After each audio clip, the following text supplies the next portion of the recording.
Game Time Brian. Hey, Mark, is that the guy coming on? Hey, Mark, you can bring DFW and the Dallas-Fort Worth area, and it won't matter. You haven't done dick in 30 years. The Pet Rock and the Chia Pet were more famous than Dallas in the last 25 years. Who are you kidding? The Chia Pet is more famous than the Cowboys in the last 30 years. The Chia Pet. Okay, but they don't believe in them, and you know that. Who doesn't believe in the Eagles? The Eagles don't. You still haven't shown me or said anything that says they don't believe in him. Then they would have extended him instead of doing like they do Lane Johnson and everybody else. That's a restructure.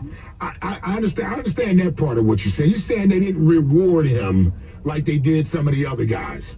Oh, here we go. You didn't have to get burnt there. You could have. Well, guess what? Here we They don't have to go. reward him when he's getting $50 million a year. What type of reward does he need? They're talking about Jalen Hurts not being rewarded. Saquon was getting $13 million a year. That's Ike Reese, ex-NFL special teamer, and sometimes linebacker.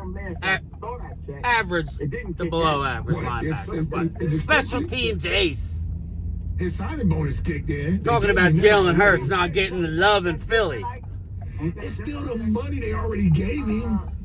50 mil. It's a bargain. That's what made it easier for them if they didn't get Barkley to get rid of. Saquon's taking all the money. Of Jalen Hurts. Saquon. We did that for 2 years. Saquon. We tried to get rid of him for 2 years. I mean, Yeah, we did. walking like I talking. Wonderful coach who only I got fight one player. pinpoint accuracy. Why we ain't give I him broke nothing my then? back. Don't worry about our coach. My You back worry about is that broke. coach you had to settle for. Nick Sirianni is getting an extension. Don't you worry about him. Here you go, Drew. Eagle Drew, your boy. He's a lifer. When his shit falls apart this year, I don't want to hear nothing. Anyway. Yeah, but he's going to be. But he's going to be. Get it all, Nick. Nicky's 6. Man, I bet that. Anyway, what's going on, everybody? Little afternoon drive home. Well, I was done at 2:30, about 20 to 3, a quarter to 3. I got to the gym about 10 to 3. It's about 4:30 now. I'm heading home. Nice workout in. Turned on the radio, and they're all hating on the Eagles for not throwing more money at Jalen and giving Saquon Barkley some money. That's what they're talking about, people. You might be asking, what is that? Yeah. Anyway, now I'm stuck behind the car. Make the turn, bro. Make the turn. People miss me bitching in the car. I want to get T-boned. I'm going to get T-boned. Make the turn. Then you and your Ford Fusion. Anyway, what's up, everybody? Game Time Brian here on the way home from a long day. From a long day at work. Work, gym. All work, no play. Heading home. And we got a little bit to talk about. Yeah, we found some landing spots for Kirk Cousins. They're saying Cleveland, Pittsburgh, Minnesota. Not Minnesota. Pittsburgh and Cleveland are obvious landing spots for Kirk Cousins. Again, I don't believe Kirk Cousins is going to be with the Falcons. I don't. I just don't. So we'll see about that. I mean, like, again, you gave him a lot of money, right? And then all of a sudden, you draft Michael Penix, and now Kirk Cousins is like, well, what about me? I think actually Cleveland makes a lot of sense, or Pittsburgh. I think both of those spots are real good, real good opportunities. I'm still sitting here wondering what Dallas is going to do. What is Dallas going to do for backup quarterback? They're obviously going to go Will Grier, and then they're going to draft one. But again, now you see Ewers meeting with New Orleans. Just remember, New Orleans picks ahead of you in each round. So if you like Quinn Ewers, you got to take him around 2, and he may not be there. Get a lot of flack from, I think it was Trader Chris. Shout out to Trader Chris. Come on, it's a 4-way stop. That means you in English. Thank you. Alrighty then. Trader Chris telling me that, no way the Eagles are taking an offensive lineman in the first round. I said, if certain guys are there, Eagles could use them at 32. I understand you're looking at safety. I understand you could possibly be looking at defensive end, but if the draft goes a certain way, you could definitely see a stud offensive lineman taken there. This draft is not deep in offensive line. You don't have to go first round, but if Tyler Booker is there, which I don't think he'll be, but there's some other guys, and then there's a severe drop-off, they could absolutely take offensive line in the first round. They could take a safety. They could take a tight end if Loveland drops. They could take a tight end because Dallas Clark put in the comments, you think he's going to be on the Birds this year or no? I don't know. I'm hearing conflicting reports. So, only time will tell when it comes to that. So, again, I don't just pull this stuff out of thin air. That's what they're talking about on the radio, the local media. Listen, you can only get so much in the local media. Nobody really knows. They could be, for all I know, they could be trading for Hendrickson out of Cincinnati, the Eagles. They could be, because Hendrickson is not happy with the way the negotiations are being leaked, and he could see his way out. My question is, the Eagles are a perfect situation for Hendrickson because they're in win-now mode. They got a shit ton of draft picks, and I think they could pay him. They could pay him, structure a deal. Howie Vision, he could structure a deal. So again, Eagle fans, look for Hendrickson as a possibility. Why take a shot when you can get a stud? Yeah, he's 30 or he'll be 30, but he's got 3 great years left. That's about all you can really expect, unless you're drafting a rookie and you hit, which isn't always easy. So, Hendrickson is going to be on the block, in my opinion. I think Cincinnati takes a young one early, probably with their first pick, and they move on from Hendrickson. I think the Eagles and Hendrickson, I think that makes way too much sense. Put in the comments, what do you think, Eagles? 3 and a 5? I don't know. 3 and a 5? I think that might do it. But anyway, we sit there. What's today? Today is the 2nd. 22 days. 3 weeks from tomorrow. 3 weeks from tomorrow, we have the NFL draft, and I cannot wait. I am not going to the draft. Me and Prime Time will be streaming during the draft, probably on my channel. Probably. Stay tuned. That probably makes some sense the more we think about it, and then funnel people back to his. But either way, we will be doing the draft, and looking forward to it. Looking forward to finally seeing what the hell is going to happen. Will Micah Parsons be signed by the draft? I say yes. The more I think about it, I think the fact that they're even talking means it's going to get done. Jerry Jones, you just got to shut his mouth. Jerry just has to shut his mouth. That's what he needs to do. But, my man Ultra Cowboy, he's convinced that they're taking Will Johnson with the number 12. I'm not. Ultra, the more, the closer it gets, the more I think they're going wide receiver, bro. I really do believe that. I believe they're going Ashton Genty if he's there, and then I think they're going wide receiver. I really do believe that. I believe that they're not done in free agency. I believe that too. I believe Will Hernandez is a big-time option, which would make Ultra happy as well as myself, because then we wouldn't invest in a first-round offensive lineman yet again, because, again, some of our greatest lines ever didn't have any number 1 picks on it, all right? Nobody was drafted in the first round. Tyler Smith, okay, he was at the end of the first round. Cooper Beebe, not a first rounder, right?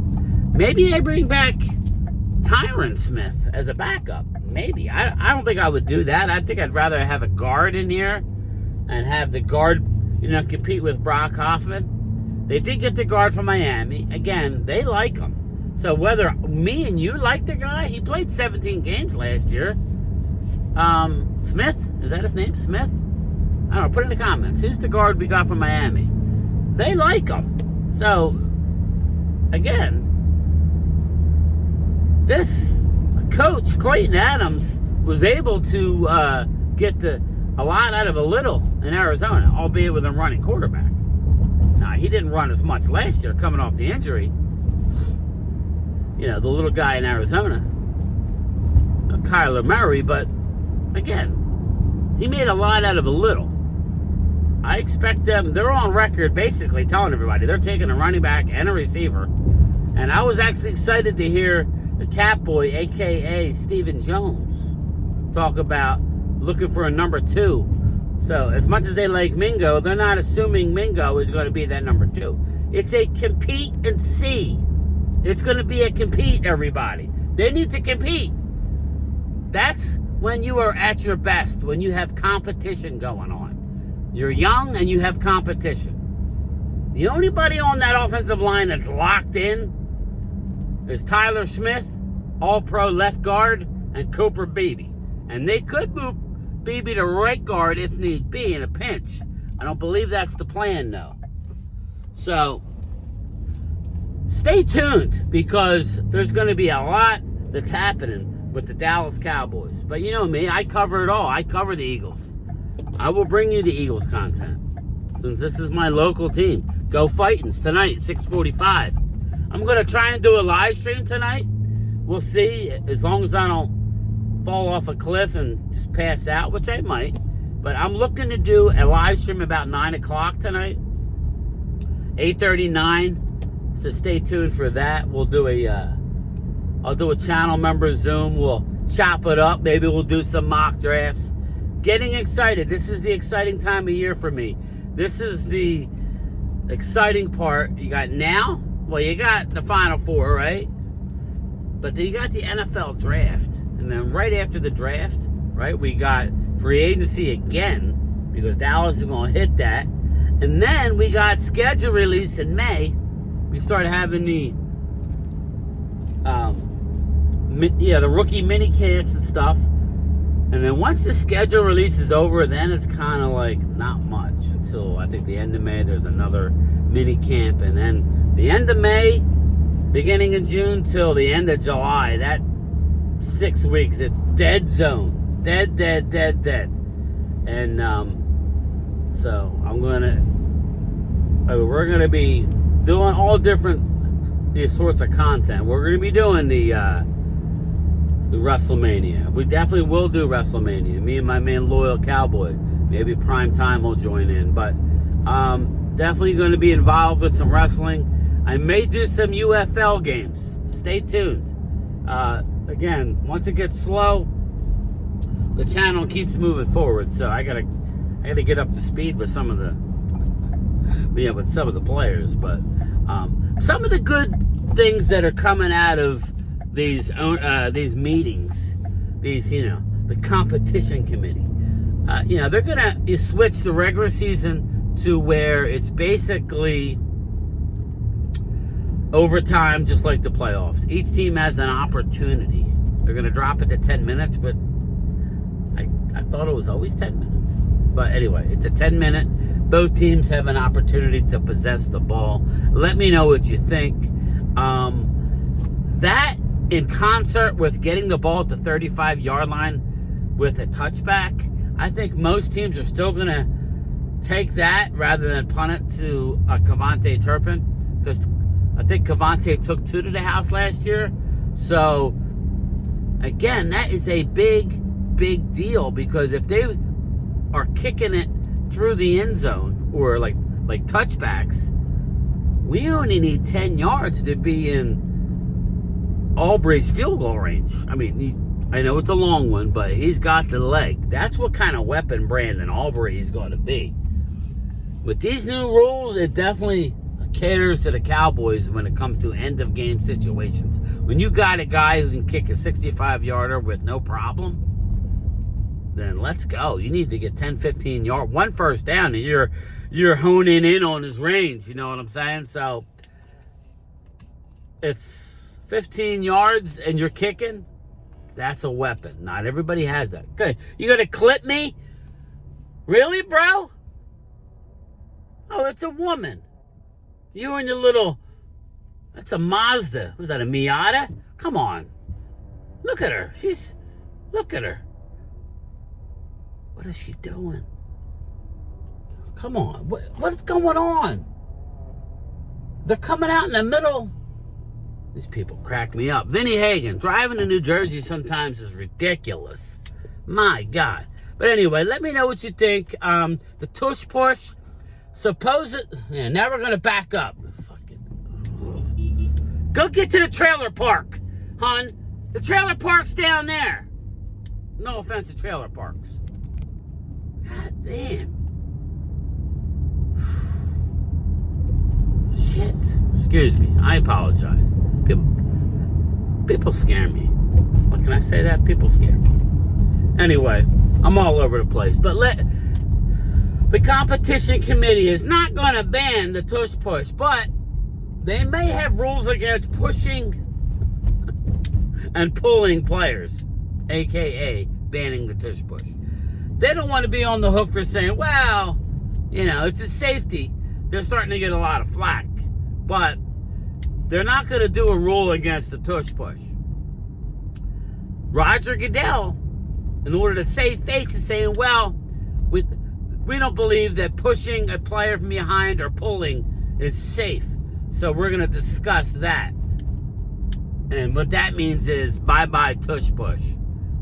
It is what it is. Like I said the other night, excuse me.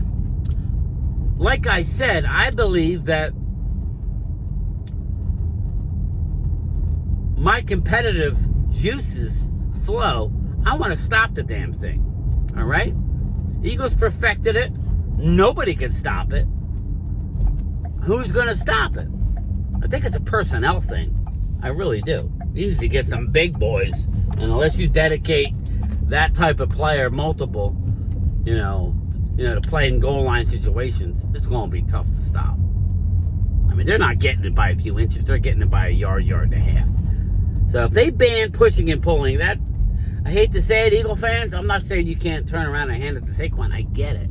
But just the design of that play, it definitely will hurt the Eagles. It will. I mean, I still think you'll be successful running in short yardage, but not to the clip that you currently do. So, but anyway, I'm rolling home. Just wanted to do another quick video. I'm having fun. Are you having fun? I don't know. I'm having fun. I'm having so much. Clark Griswold, how much fun are you having? Talk to you tonight, late. I think you're all fucked in the head. We're 10 hours from the fucking fun park and you want to bail out. Well, I'll tell you something. This is no longer a vacation. It's a quest. It's a quest for fun. I'm going to have fun and you're going to have fun. We're all going to have so much fucking fun we'll need plastic surgery to remove our goddamn smiles. You'll be whistling Symphony Doodah out of your assholes.